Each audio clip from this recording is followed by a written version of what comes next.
He called her by name. The alien woman froze and said, "No one knows my name." One encounter. The human outpost on Zeros. For it was quiet that morning. The red sands drifted lazily across the ground, and twin suns hung low in the sky. Sergeant Aron Vale moved through the old communication towers, scanning for damage, his boots crunching over abandoned metal. This sector hadn't seen much use since the ceasefire between humans and the Zerel. Zerel, the alien race with obsidian skin, fractal eyes, and memories like code buried in organic minds. Vale had seen them before, fought them, survived them, and regretted every shot he'd ever fired. Today, he wasn't armed. He didn't expect to find anyone, but he did. She stood at the edge of the ruins, alone, cloaked in gray, her back to him. He knew that form, that stillness. It wasn't posture, it was defense, tension wrapped in silence. Zerel didn't relax easily, but that wasn't what stopped him. It was her. He knew her, and without thinking, the name escaped his lips. Zerel. The alien woman froze. Completely, as if time had stopped. Slowly, she turned, her expression unreadable, fractaled irises widening. Her mouth opened slightly, voice uncertain, quiet like a breathless ghost. No one knows my name. 2 years ago, he had seen her before, not on the battlefield, but in the aftermath. 3 years ago, during the siege of Hher Valley, after the Zerel had retreated, Aron had found the wreckage of a small skirmish outpost.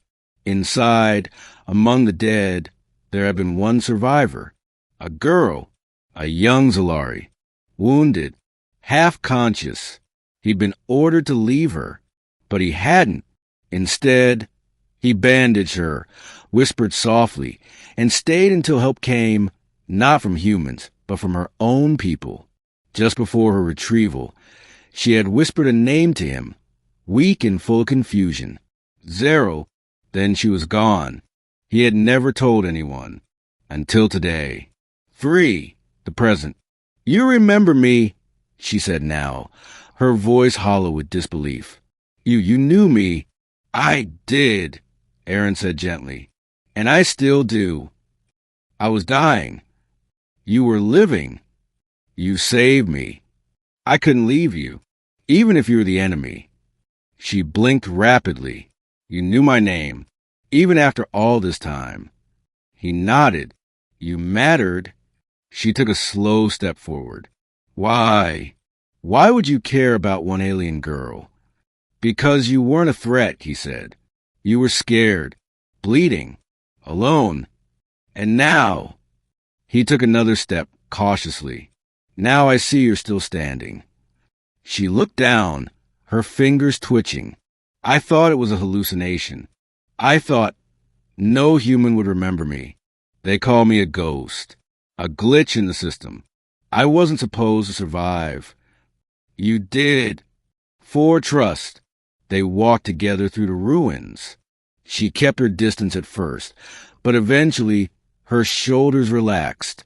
She told him how she'd escaped her people's expectations, how she refused to fight again, how she wandered the borderlands in secret, scavenging data to make sense of her past.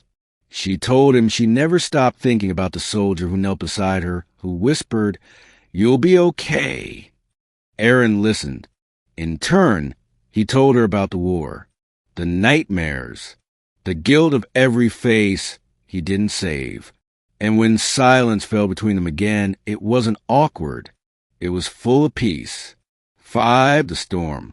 A sandstorm swept through in the late afternoon, forcing them into a shelter Aron had rigged from old transport shells. They sat near the heater, the wind howling outside. Zerel stared at him. "You still remember my name." "I never forgot." She studied him. "Do humans always hold on to names like that?" "Not all, just the ones that matter." She was silent a moment longer, then leaned closer, voice barely above the storm. "I've been alone for a long time." So have I, he replied. Why did you say it? She asked. Why that name out loud today? Because I saw you, and the memory came back so strong, I couldn't hold it in. And when I turned, you weren't afraid. No. Why? He met her gaze. Because you looked like someone who needed to be reminded that she existed. Tears welled in her eyes, but they didn't fall. She hadn't cried in years. 6 bonds beyond blood. Over the next 2 days, they worked together to repair the relay beacon. Zerel was quiet but efficient, guiding Aron's hands when the tech grew alien. They shared meals, shared silence, shared warmth. One night, as the stars blinked across the sky, she asked softly, "Do you think a human and a Zellari could ever live together?" He looked at her, then to the sky. "I think the universe is too big to waste time on fear. And what if I'm dangerous? Then I trust you to tell me." She nodded. "I would." He smiled. "Then I'd stay." Zerel placed a hand gently over his. "I don't want to be alone anymore." "You're not." 7 shadows of the past. But peace never lasts. A scout drone passed overhead the next morning. Military issue. Human coded. It captured their image. By midday, a patrol unit had arrived. 2 armored vehicles for soldiers and 1 officer who recognized Aron. "Sergeant Vale," he barked. "What the hell are you doing with that?" "She has a name," Aron replied, stepping in front of her. "Zerel, she's not hostile. She's an alien. We have orders to detain all undocumented Zellari on site." Zerel didn't run, but she didn't move either. "Step aside, Sergeant." "No." The officer raised a hand, and his men leveled their rifles. "Don't." "She hasn't done anything," Aron said. "She helped me repair the relay. She saved lives out here, and I owe her mine." The officer hesitated. Then a voice crackled over the comms. "New orders from command. Stand down." The rifles lowered. A pause. Tension drained. "Fine," the officer said, disgusted. "But you're responsible for her. One mistake, and she's yours to answer for." "I understand." As they left, Aron turned to Zerel. She looked shaken, but still there, still Zerel. "You stood for me," she said. "I always would." 8 the choice. They sat at the edge of the canyon later that evening. She reached out and took his hand. "I want to leave the borderlands," she said. "Not run. Just live. Somewhere no one sees me as broken. I know a place. Will you come?" He smiled. "You don't have to ask." 9 epilogue. They left the outpost a week later.